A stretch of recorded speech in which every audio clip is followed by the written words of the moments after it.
ಉದ್ದೇಶ ಇಷ್ಟೇ, ಭೋವಿ ಸಮಾಜ ಅನ್ನುವಂಥದ್ದು ಕಟ್ಟ ಕಡೆಯ ತುಂಬ ಬಡತನದಲ್ಲಿ, ತುಂಬ ಇಕ್ಕಟ್ಟಿನ ಪರಿಸ್ಥಿತಿಯಲ್ಲಿ ಬೆಳೆದು ಬಂದಂಥ ಸಮುದಾಯ ಇರುತ್ತೆ.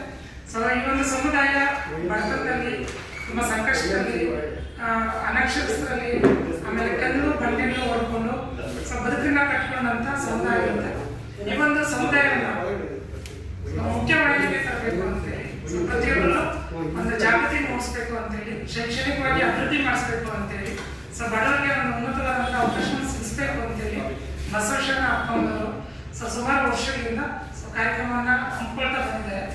ಸಮುದಾಯಕ್ಕೆ ಅಭಿವೃದ್ಧಿಗೋಸ್ಕರ, ಏಳಿಗೆಗೋಸ್ಕರ ಕಾರ್ಯಕ್ರಮ ಹಮ್ಮಿಕೊಳ್ತಾ ಬಂದಿದೆ. ಅವರ ಒಂದು ಪುಣ್ಯಸ್ಮರಣೆಯನ್ನ ಮಾಡುವಂಥದ್ದು ನಮ್ಮೆಲ್ಲರ ಜವಾಬ್ದಾರಿ ಕೂಡ. ಈಗ ಬಂದರೆ ರಾಜ್ಯದ ಎಲ್ಲ ಅಂದರೆ ಎಲ್ಲ ಜಿಲ್ಲಾ ಮತ್ತು ತಾಲೂಕುಗಳ ಕಡೆ ಎಲ್ಲ ನಮ್ಮ ಭೋವಿ ಸಮುದಾಯ ಯಾರೆಲ್ಲ ಸಂಘಟಿತರಾಗಿದ್ದಾರೆ, ಯಾರೆಲ್ಲ ಶೈಕ್ಷಣಿಕವಾಗಿ ಅಭಿವೃದ್ಧಿ ಆಗಿದೆ, ಅಪ್ಪಾಜಿಯವರ ಪುಣ್ಯಸ್ಮರಣೆಯನ್ನ ಆಚರಣೆ ಮಾಡಬೇಕು ಅಂತೇಳಿ ಈ ಸಂದರ್ಭದಲ್ಲಿ ನಾವು ಈ ಒಂದು ಪತ್ರಿಕಾ ಗೋಷ್ಠಿ ಮೂಲಕವಾಗಿ ಇಡೀ ರಾಜ್ಯದ ಜನರಿಗೆ ತಲುಪಿಸಬೇಕು ಅಂತೇಳಿ ಈ ಸಂದರ್ಭದಲ್ಲಿ ಅವರು ಮೂಢನಂಬಿಕೆ ವಿರುದ್ಧ ರಥಯಾತ್ರೆಯನ್ನು ಮಾಡ್ತಾರೆ.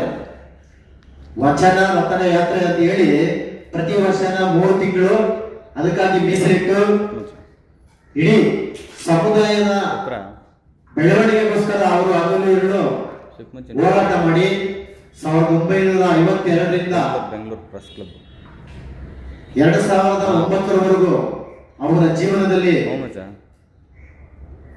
ಏನೇನು ಹೋರಾಟ ಮಾಡಬೇಕಾಗಿತ್ತು ಎಲ್ಲ ಮಾಡಿದ್ದಾರೆ. ಅವರು ಪ್ರತಿ ವರ್ಷ ಕೂಡ ಕಾರ್ಯಕ್ರಮ ಮಾಡಿದಂಥ ಸಂದರ್ಭದಲ್ಲಿ ನಾನು ಕೂಡ 2008ರಲ್ಲಿ ಬಾಗಲಕೋಟೆ ಸ್ವಾಮೀಜಿಯವರ